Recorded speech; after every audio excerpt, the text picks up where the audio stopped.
মধ্যপ্রাচ্যের যুদ্ধ পরিস্থিতি দীর্ঘ হলে বড় ধরনের জ্বালানি সংকটে পড়তে পারে বাংলাদেশ, যাতে বাড়তে পারে লোডশেডিংও। এমন পরিস্থিতিতে জ্বালানি ব্যয় ও অপচয় কমানোর পরামর্শ বিশেষজ্ঞদের। বিস্তারিত মাঝার মাহবুবের প্রতিবেদনে। দেশের অর্থনীতির লাইফলাইন জ্বালানি তেলের ৯০% আমদানি নির্ভর। অপরদিকে এলএনজি শতভাগই আমদানিকৃত। এসব জ্বালানির চাহিদা মেটাতে বাংলাদেশকে নির্ভর করতে হয় মধ্যপ্রাচ্যের ওপর। তাই ওই অঞ্চলের যুদ্ধ পরিস্থিতিতে বড় ধরনের জ্বালানি সংকটের আশঙ্কায় বাংলাদেশ। এ অবস্থায় সরকারকে এখনই মধ্যম ও দীর্ঘমেয়াদী পরিকল্পনা গ্রহণের পরামর্শ সিপিডির নির্বাহী পরিচালকের।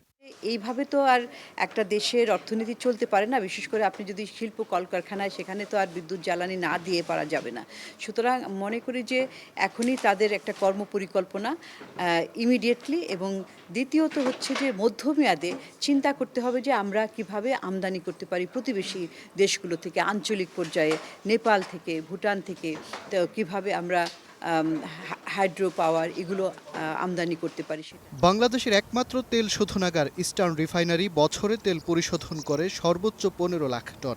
সক্ষমতা বাড়াতে বেশ কয়েক বছর ধরে ইস্টার্ন রিফাইনারি ২ নির্মাণের আলোচনা হলেও তা বাস্তবায়ন হয়নি এখনো। অন্যদিকে ইস্টার্ন রিফাইনারি রাশিয়ার তেল শোধনে সক্ষম না হওয়ায় রাশিয়া থেকে তেল আমদানির আলোচনাও আর আগায়নি।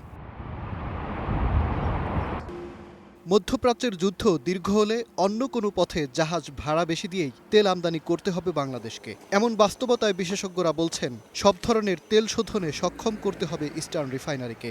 একই সাথে বাড়াতে হবে প্রাকৃতিক গ্যাসের উত্তোলনও। এমন একটা পরিস্থিতি গভর্নমেন্টের আসলে কিছু করণীয় নাই। ইন্দোনেশিয়া, মালয়েশিয়া ওদের থেকে কিছু আনতে পারি, কিন্তু এটা অনেক উচ্চ মূল্য পড়বে এবং আমাদের যে ডিমান্ড এইটা 50% পূরণ করা সম্ভব হবে না। আমাদের ভোলা গ্যাস, সেটা দিয়ে আমরা ২০০০ MMS CFD গ্যাস সরবরাহ করব, কিন্তু পাইপলাইন করা হয় না এলএনজি আমদানির করার জন্য। দেশের বিদ্যুৎ উৎপাদনে প্রায় ৫০% জ্বালানির যোগান প্রাকৃতিক গ্যাস। তাই এলএনজি সংকট হলে সামনের দিনে ভয়াবহ লোডশেডিংয়ের শঙ্কাও করছেন বিশেষজ্ঞরা।